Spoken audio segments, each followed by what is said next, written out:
Hello, we are back with phase three, and we are going to continue the modeling this fifth grade assessment planning. And so we have just completed our ladders for both the reading informational text standards as well as the criteria or the learning goals for the writing standards we're going to focus on. So in this phase, we are going to look at the assessment plan. And so I'm going to plan for the summative assessment of this unit, but certainly this process can also be used for formative. Most often in phase three, we're listing all of the learning goals that we want kids to master and what we want that end summative assessment to look like. And then we can start to build formative check-ins once we have the big picture in mind. But I'll talk about that later as we finish this little phase three. So phase three, craft an assessment plan. Name the learning goals in the first column, and these are what we want to assess on this particular assessment. So I'm going to go up here, and actually I want to assess all of these. So I'm actually going to copy and paste all of our learning goals into this template, and then I'm going to go through and say, okay, is this what I want my summative assessment to look like? Okay, I can write an opinion piece using multiple text to solve a problem or inform a specific audience. Yes, definitely want. That'll actually probably, even though this is in the standard, this will also probably be, it will be the method. So there'll be some type of writing involved. I can explain how evidence from the text supports my opinion. I can cite. I can draw on the text to answer questions. Yes. I can summarize the text. Yes. I can explain how key details in the text support the main idea. Absolutely. I can identify important and less important details in the text. I'm going to keep this in here. And on the summative assessment, sometimes we don't necessarily need to assess these smaller prerequisite targets. However, I might consider a couple of questions to see if, because if students are unable to identify important from not important details, that might be one of the reasons they do not achieve the standard. Hopefully at the summative assessment, that has been already addressed through our instruction. But we'll leave that there for a second. I can identify and use multiple reading strategies to understand the text. Yes, in my summative, I am not going to assess that one. So that will be an ongoing instructional piece. All right. And then let's look at these writing. These writing pieces are really going to be part of the criteria. I can write an opinion using text from multiple, and that really is the same as this piece. So I'm going to put that in there, but it's essentially the same idea. Now, I really think these are criteria, so I'm actually also going to put these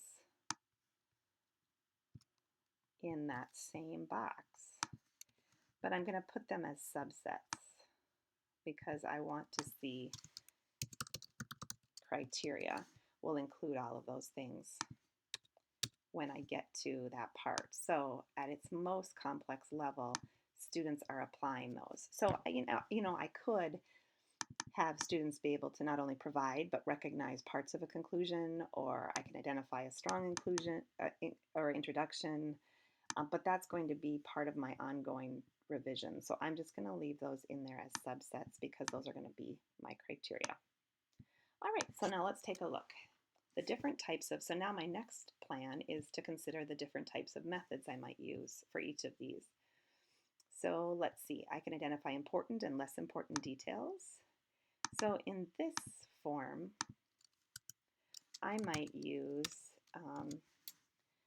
identify really could be, I could use a multiple choice option, or I could also make a list of statements and have students identify them as important or not important. We'll see if that makes sense to do. I can determine two or more main ideas of a text. So for this one, I think I'm actually going to use I think I could use a constructed response for that. where students actually identify the constructed, or they don't identify, they actually craft the main idea.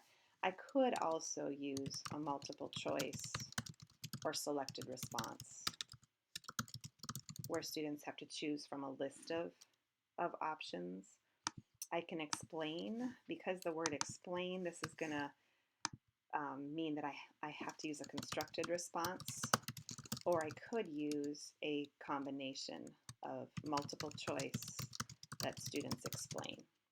And that might be a great way to do that. So I might be leaning towards this because I am going to have them be using multiple text, so I'll have to kind of watch my timing here. Okay, I can summarize the text. And so this I'm actually thinking about in terms of a graphic organizer, where students would have maybe they'd organize the beginning idea, like what's the gist of the beginning, and perhaps evidence of the text that tells me that, maybe a little bit in the middle, what's the middle argument, and the text evidence. So I have it in my head what that might look like. So I'm going to say that's going to be a graphic organizer. And the reason I'm thinking a graphic organizer here is because I want students to be able to use that graphic organizer to then create their opinion piece. And so they'll maybe create this graphic organizer on each text. And I think there'll probably be 2 to 3, because I'm envisioning actually 3. I think I've identified a blog and a podcast that I want to focus on with that. Okay. I can draw on the text to answer questions or solve problems. This could be interesting to do as a scenario. So if I'm thinking soccer, and I'm thinking about the ways in which the World Cup really, and just the game of soccer can bring us all together, then I might have a scenario where maybe there's an elementary school classroom is having lots of trouble with students maybe getting frustrated with each other, or something to that effect. And then students have to respond and make an argument to the teacher using the evidence from the text about using soccer. We could say, you have decided that soccer could be used as a way to bring the class together, using evidence from the text. Make your argument to the teacher. So that might be one scenario that we use. And so that would be the problem, and then they would respond to that.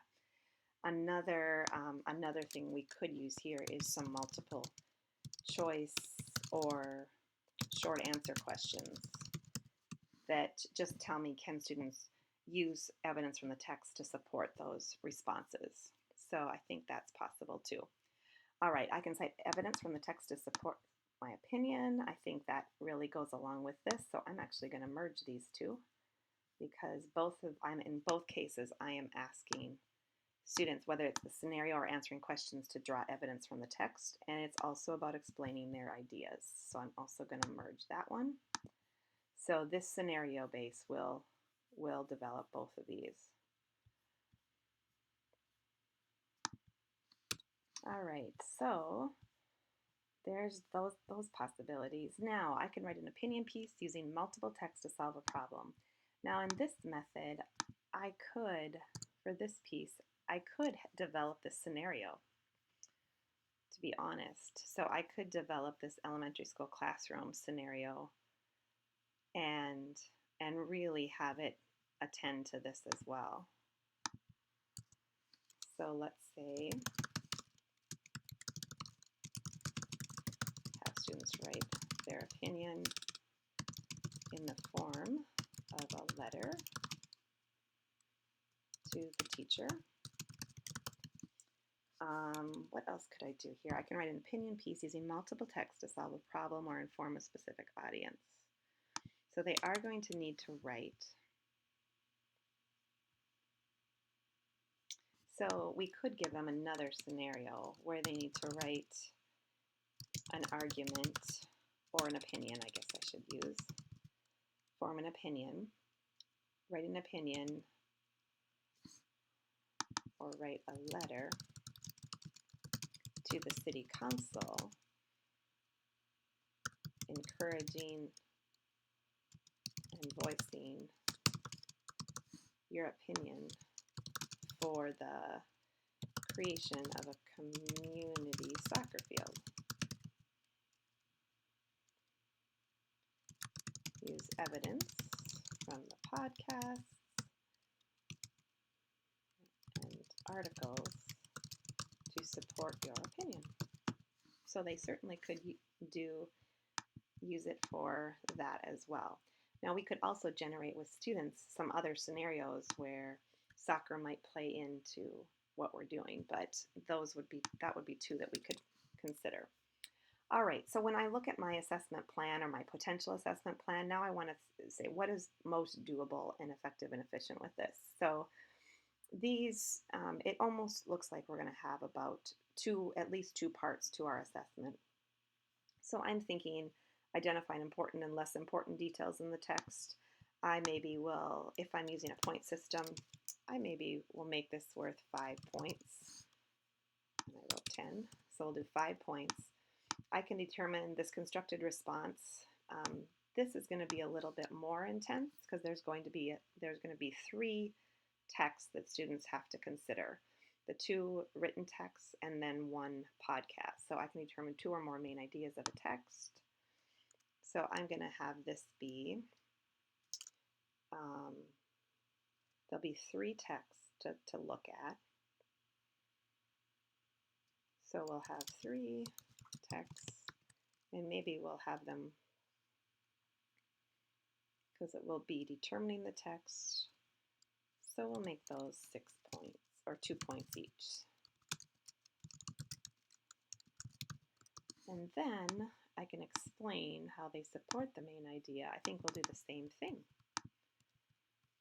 There'll be 3 texts, 6 points, and so can they explain how key details, and actually maybe there'll 3 texts, we'll double this, the explanations and those kinds of things get to be a little more, 2 points each. And then I can summarize the text, and we're going to use a graphic organizer. So there'll be 3 texts, and I think we will. And we might be able to combine some of this when we actually get to what we're talking about. Because now let me see, let's look at this. Determine 2 or more main ideas. I can explain the key details and then summarize just some of the gist of the text. So we'll have about 3 graphic organizers here for each.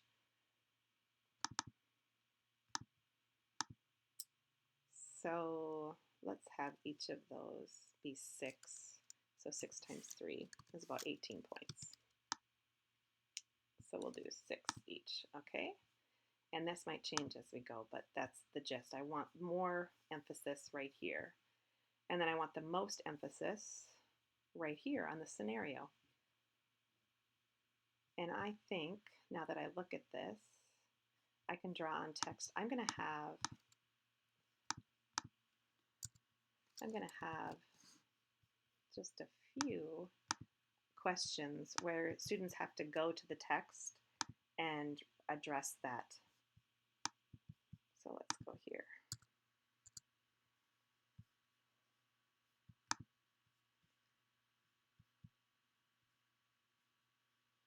Oh, there it is. Okay, so in this,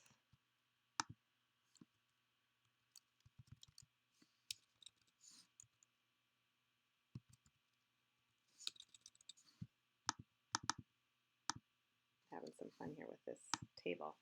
Okay, I can draw on the text to answer questions. I'm going to actually have them answer and go to the text, a couple of the different texts. Let's do kind of a nice number is 4 to 6 for a summative assessment per target. So let's do 4 questions here because I'm going to 4 constructed actually we'll just call them, they're constructed response, but we're going to just do short answer where they connect with the text. And I'll mix those up. And then, this is not right, I'm going to combine this, and this is going to be where students get a score and criteria on multiple targets. So they're going to write a letter, and they're going to be write a letter, and they'll have to include all of those pieces. So this is going to be the most important part. This is where everything that they're going to tap into those texts. Can they pull from the text and make a good opinion? And so let's see, I've got, if I'm on a point scale, I am going to 5 points.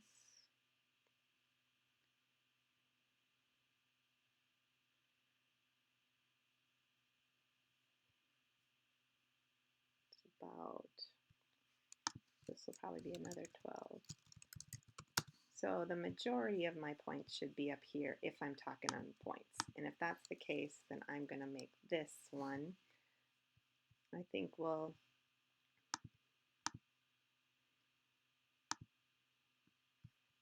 just for percentage sake, we'll make this 40 points because I want this to be worth the most. Now, here's the thing. If you're working on a percentage scale, then you want the majority of the points on that standard level. Now, if I am working on a 4-point scale, a standards-based scale, I'm going to insert a column to the left because here's what I'm going to do.